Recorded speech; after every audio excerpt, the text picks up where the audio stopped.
Or you, yes, and Dutch people, yes, yes. You're excluded from this. Gouda. Yeah, yes, this is a little bit weak, but never mind. We'll work on that later, okay? Anyway, Gouda is a place in Holland. It's a place in Holland. It's a small city. It's very pretty and beautiful. But it's the name given to the shape of the cheese, which is a wheel. This is the shape of the cheese, Gouda, I think. But the cheese is made all over the country, and it's what we like making the best. This is a handmade cheese. These ones, 1 kilo handmade cheeses, made with non-pasteurized milk. Now, how we make it, we put the milk in the big container over here, we heat it up to 29 degrees, we add in this liquid, this is called rennet, this is an enzyme. And when this goes into the warm milk, that's the word all over the world. It's the same word, it's amazing. I've heard it in 50 different languages, it's still enzyme. Amazing, or enzyme, or enzyma, or you can hear, it's lovely. It makes the milk set, it goes thick. Once it's done that, we start cutting it with the knives, like you see here. And then after 20 minutes, it separates into curds and whey. So it's the solid part of the milk and the water part. But this is very healthy water, so we don't throw it away because we can use it in many different things, the product. But this is the 10% is solid, and that's what we make the cheese from.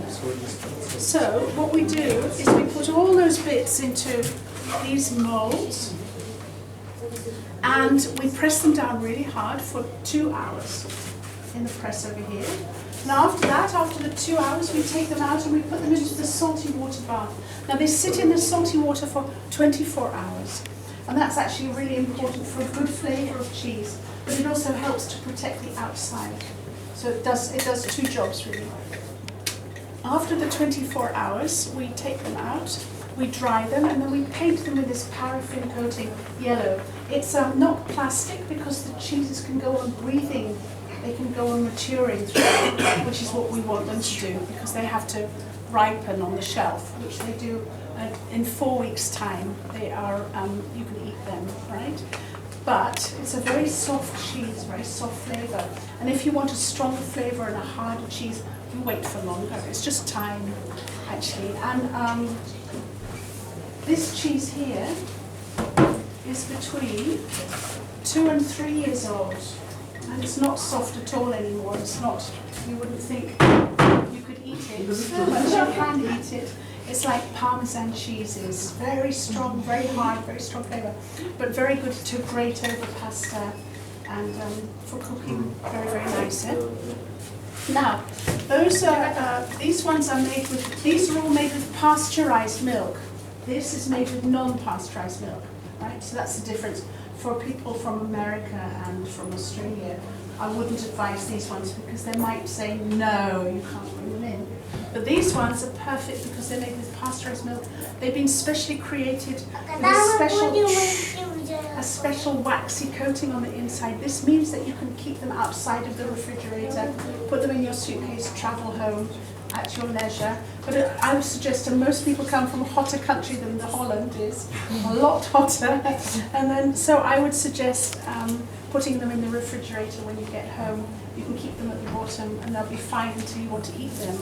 Now these coloured packets are all different sorts of cow cheeses in the coloured packets. White packets are in the goat's cheese in the white packets. We have sheep cheese in the blue packets, and we have smoked cheeses here, like this. They look a bit like sausages, but they're not sausage. They're just cheese, and they're very tasty. They're very nice. Now, so the only thing to do now is to try some. And when you go inside, we have lots of plates for trying the cheeses. We have about 25 sorts of cheese in our assortment. We've got now at the moment we've got a buffalo cheese as well. Actually, so inside here, you should try it. And cow cheese on the right hand side, goat's cheese on the left hand side. Thank you so much.